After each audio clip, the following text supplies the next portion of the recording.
মৌসুমি বায়ুর প্রভাবে দেশের বন্যা কবলিত চট্টগ্রাম বিভাগসহ খুলনা ও বরিশাল বিভাগে আগামী ৪৮ ঘণ্টা ভারী বর্ষণের পূর্বাভাস দিয়েছে আবহাওয়া দফতর। এছাড়া বাকি ৫ বিভাগেও কমবেশি বৃষ্টি ঝরবে বলে জানিয়েছে আবহাওয়া দফতর। শনিবার ২৪ আগস্ট রাতে দেয়া ৭২ ঘণ্টার আবহাওয়া বার্তায় এসব তথ্য জানানো হয়।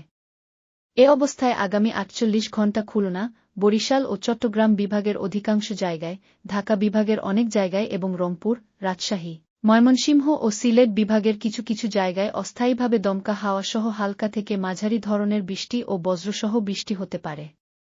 এছাড়া খুলনা, বরিশাল ও চট্টগ্রাম বিভাগের কোথাও কোথাও মাঝারি থেকে ভারী বর্ষণ হতে পারে।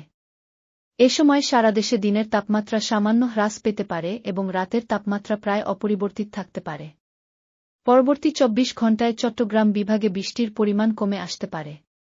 আবহাওয়া দফতরের তথ্যমতে রাজশাহী, ময়মনসিংহ, ঢাকা ও খুলনা বিভাগের অনেক জায়গায় এবং রংপুর, বরিশাল, চট্টগ্রাম ও সিলেট বিভাগের কিছু কিছু জায়গায় অস্থায়ীভাবে দমকা হাওয়াসহ হালকা থেকে মাঝারি ধরনের বৃষ্টি ও বজ্রসহ বৃষ্টি হতে পারে। একই সঙ্গে দেশের কোথাও কোথাও মাঝারি থেকে ভারী বর্ষণ হতে পারে। আর বর্ধিত ৫ দিনে বৃষ্টিপাতের প্রবণতা হ্রাস পেতে পারে পূর্বাভাসে জানানো হয়।